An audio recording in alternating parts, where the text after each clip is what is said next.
Hello everyone, आज है 25 जून और आज हम लोग 25 जून से बनने वाले इंपॉर्टेंट करंट अफेयर्स को डिस्कस करेंगे और लास्ट में कुछ जीके भी डिस्कस करेंगे जो एग्जाम में पूछी जा चुकी है या फिर मोस्टली पूछे जाते हैं। तो चलिए स्टार्ट कर लेते हैं आज का वीडियो। फर्स्ट क्वेश्चन है, हाल ही में वैश्विक लैंगिक समानता सूचकांक 2023 में कौन सा देश शीर्ष पर रहा है? इसका राइट आंसर हो जाएगा आइसलैंड। आइसलैंड यानी कि जो जेंडर इक्वालिटी होती है, यानी कि जो जिसमें जो बच्चे जो लड़कों और लड़कियों का जो मृत्यु या जन्म दर जो है उसमें काफी जो कंट्रोल है, अच्छा जो उनमें समन्वय है, तो उसका जो जेंडर गैप है ये 2023 में आइसलैंड टॉप पर आया है। और ये पिछले जो है ना कई सालों से आइसलैंड ही इस रैंक में टॉप पर आया है।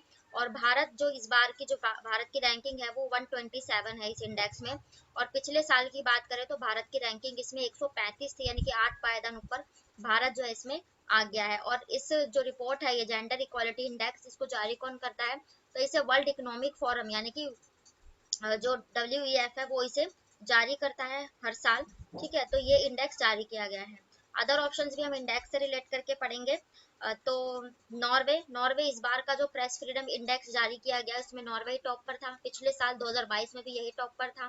पिछले साल जो भारत की प्रेस फ्रीडम इंडेक्स में रैंकिंग थी वो 155 थी, वन सॉरी सॉरी 150 थी। लेकिन इस बार जो है रैंक जो है गिर गई है भारत की, और इसमें जो है भारत की रैंक 161 की गई है इस साल की 2023 की। डेनमार्क की बात करें तो पर्यावरण सूचकांक में डेनमार्क टॉप पर था पिछले साल। और भारत में जो पर्यावरण की रैंकिंग थी वो 180 थी, यानी कि सबसे लास्ट थी। उसके बाद फिनलैंड की बात करें तो फिनलैंड जो है हैप्पीनेस इंडेक्स अभी 2023 का जारी किया गया, जिसमें हैप्पीनेस इंडेक्स में फिनलैंड टॉप पर था। पिछले साल भी यही टॉप पर था।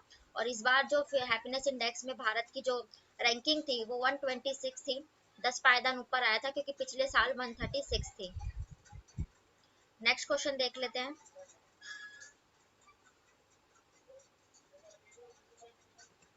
नेक्स्ट क्वेश्चन है, हाल ही में किस राज्य में दुनिया का सबसे बड़ा रामायण मंदिर बनाया बनाया जा रहा है? तो ये सबसे बड़ा रामायण मंदिर ये बिहार में बनाया जाएगा, बिहार के चंपारण में। और ये जो है सबसे विराट रामायण मंदिर होगा यहाँ का। जैसे उत्तर प्रदेश में रामायण मंदिर बनकर तैयार, ऐसे ही विराट मंदिर ये बिहार में बनकर तैयार होगा। ठीक है, महावीर मंदिर, और ये पटना में लगाया जाएगा। ठीक है, और अब बिहार की बात आई है, बिहार की राजधानी हो जाएगी पटना। और इसके जो मुख्यमंत्री है नीतीश कुमार। और जो है इसमें बिहार के हाल ही के करंट अफेयर डिस्कस करें तो सीता माता की सबसे बड़ी मूर्ति सीतामढ़ी इलाके में, तो ये बिहार में ही बनाई गई थी। बिहार में विशालतम जो है ना सोने के भंडार, गोल्ड के भंडार पिछले साल पाए गए थे। और बिहार का जो एक जो है ना जाट जाटिन आप नृत्य रिलेट कर सकते हो। ठीक है, तो ये सारी चीजें बिहार से रिलेटेड थी, इम्पोर्टेंट। अब अदर ऑप्शंस अगर डिस्कस करें, कुछ राज्य जो चर्चा में रहे हो तो नई दिल्ली, इसके नेहरू प्लेस का नाम बदलकर प्रधानमंत्री प्लेस जो है कर दिया गया है, संग्रहालय प्रधानमंत्री म्यूजियम कर दिया गया है। नई दिल्ली जो हमारी राष्ट्रीय राजधानी है, मुख्यमंत्री यहाँ के अरविंद केजरीवाल। और जम्मू कश्मीर की बात करें तो जम्मू कश्मीर के अभी हाल ही में इसलिए चर्चा में था क्योंकि यहाँ पर जो है उत्तर भारत का जो है तिरुपति बालाजी का मंदिर, पहला तिरुपति बालाजी का मंदिर बनने जा रहा है उत्तर भारत का जम्मू कश्मीर। इसकी जो राजधानी है श्रीनगर, और मुख्य राज्यपाल है मनोज सिन्हा। राजस्थान की बात करें तो अभी पिछले साल के लास्ट में ही इस पे जो है ना एक संविधान पार्क बनाया गया था, देश का पहला संविधान पार्क, जिसका उद्घाटन राष्ट्रपति द्रौपदी मुर्मू ने किया था। राजस्थान जिसकी राजधानी जयपुर और जिसे पिंक सिटी के नाम से जानते हैं, इसके मुख्यमंत्री हैं अशोक सिंह गहलोत। नेक्स्ट क्वेश्चन है, हाल ही में जर्मन शांति पुरस्कार 2023 से किसे सम्मानित किया गया है? तो ये सम्मानित किए गए हैं सलमान रशदी। सलमान रशदी बहुत फेमस जो है राइटर हैं। ठीक है, तो इन्हीं को जो है इनकी रचना के लिए दिया गया है जर्मन पीस प्राइज। और एक जो इनकी एग्जाम का पार्ट बन चुकी है मिडनाइट चिल्ड्रन, ये इनकी किताब थी जो एग्जाम का पार्ट बनी थी। तो सलमान रशदी को ये जर्मन पीस प्राइज से सम्मानित किया गया है।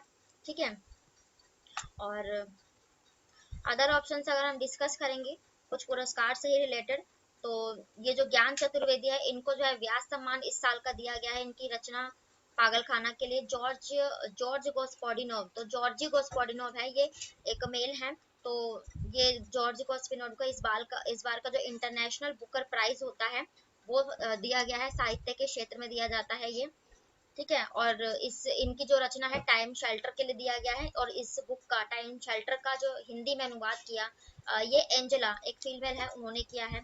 शिवा शंकरी को इस बार का सरस्वती सम्मान इनकी रचना सूर्यवंशम के लिए दिया गया है। और ये जो जर्मन शांति पुरस्कार है, थोड़ा टाइम पहले अभी जर्मनी की पूर्व चांसलर रह चुकी एंजेला मर्केल को भी जर्मन पीस प्राइज से सम्मानित किया गया था। नेक्स्ट क्वेश्चन देख लेते हैं।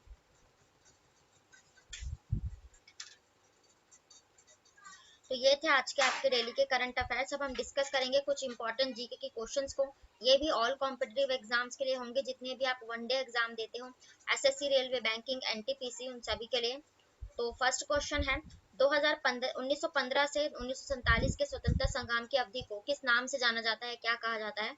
तो इन्हें गांधी जी का दौर कहा जाता है, क्योंकि 1915 में जब भारत लौटे थे गांधी जी, उसके बाद 1917 में इन्होंने चंपारण आंदोलन, 42 में भारत छोड़ो आंदोलन, तो ये 1947 जब तक स्वतंत्रता नहीं हो गई, इन्हीं का दौर था गांधी जी का।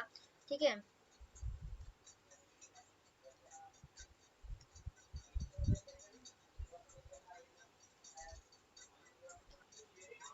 वेट्रिल का जो है रासायनिक नाम क्या है? तो वेट्रिल यानी कि इसको हरा तोता, नीला हरा तोता आप लोगों ने सुना होगा, तो ये हरे तोते का रासायनिक वेट्रिल का नाम जो है ये फेरस सल्फेट है। ठीक है।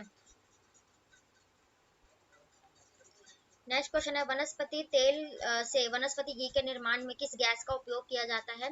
तो वनस्पति जो गैस है आप लोगों ने पढ़ा होगा, हाइड्रोजन को कहा जाता है, और हाइड्रोजन सबसे हल्का तत्व भी माना जाता है। हीलियम गैस ये जो है गुब्बारों यानी कि बैलून्स में भरी जाती है।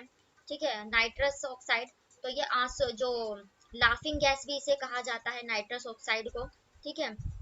नाइट्रोजन गैस तो ये जो चिप्स के पैकेट वगैरह होते हैं उसमें भरी जाती है, और सबसे ज्यादा वायु में इसका प्रतिशत पाया जाता है नाइट्रोजन का 78%। आप देख लेते हैं नेक्स्ट क्वेश्चन। नेक्स्ट क्वेश्चन है, 16 महाजनपदों में सबसे महत्वपूर्ण महाजनपद कौन सा था? तो ये इंपॉर्टेंट पढ़ाई होगा आपने, मगध जनपद सबसे इंपॉर्टेंट जनपद था। ठीक है।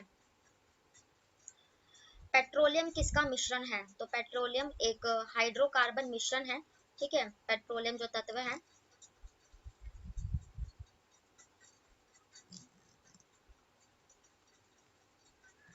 तो ये थे आज के आपके डेली के करंट अफेयर्स, उस टाइप इंपॉर्टेंट जीके के क्वेश्चंस, जितने भी अदर फैक्ट या जीके बन सकते हैं उन सभी को कवर किया है। तो वीडियो पसंद आए तो प्लीज लाइक करें, चैनल को भी सब्सक्राइब करें ताकि नोटिफिकेशन आप तक पहुंच सके। थैंक यू वेरी मच, फिर मिलते हैं नेक्स्ट वीडियो के साथ, तब तक के लिए बाय, राधे राधे।